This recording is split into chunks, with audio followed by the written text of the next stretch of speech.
अॼु असां साईं डॉक्टर काज़ी खादम साईं ताज जोयो साईं सलीम चन्ना ऐं ॿियनि दोस्तनि सां गॾिजी साईं काज़मी साहिब जे मज़ार ते गुलनि जी चादर चाढ़ी आहे। काज़मी साहिब साईं वारा त गॾु रहिया, सलीम साहिब वारा अहिड़ी तरह सां हुनजो जेको मुलाज़िमनि सां तमामु प्यारु हूंदो हो त हिकिड़े उन रिटायर मुलाज़िम सां मुंहिंजी कचहरी थी त उन काज़मी साहिब जूं ॾाढियूं दिलचस्प ॻाल्हियूं ॿुधायूं।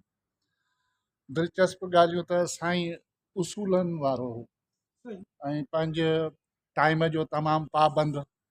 अहिड़ी तरह सां वरी ख़ुददार एतिरो हूंदो हो जो हुन ॿुधायो त हिकिड़े दफ़े ते हसास इदारे जो वॾो ऑफिसर हो, उहो फैमिली सां आयो, उन जे ॿारनि हिते गुल पटिया त साईं उन जे ॿारनि खे मना कई। उन चयईंसि तव्हां छो था मना कयो, तूं केरु थींदो हुई।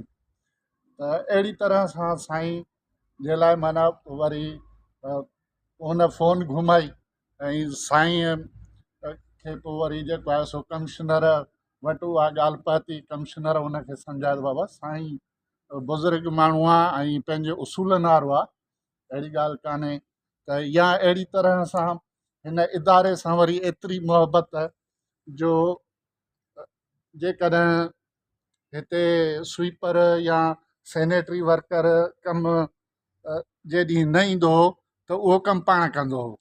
पंहिंजे को गटर बंदि बि थी वेंदो हो त पंहिंजे हथ खे प्लास्टिक वेढ़े ऐं उहा सफ़ाई करे छॾींदो हो।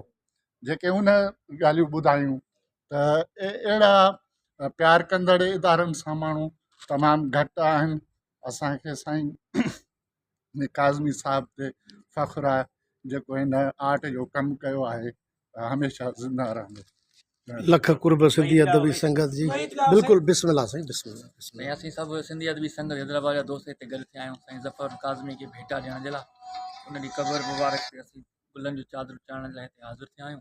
ऐं साथ इहो हक़ बि हुयो, फ़र्ज़ु बि हुयो, छो त सिंध जो वॾो हिकिड़ो नालो हुयो ऐं पंहिंजी पेंटिंग्स जे ज़रिए पूरी दुनिया में हुन सिंध जी सूंहं खे जेको आहे उजागर कयो। सो असीं हिते इन करे गॾु थिया आहियूं त उनखे भेटा पेश कयूं ऐं उनजे वॾे कम खे मतिलबु असीं उजागर करण लाइ हिते पहुता आहियूं। महिरबानी कुर्ब।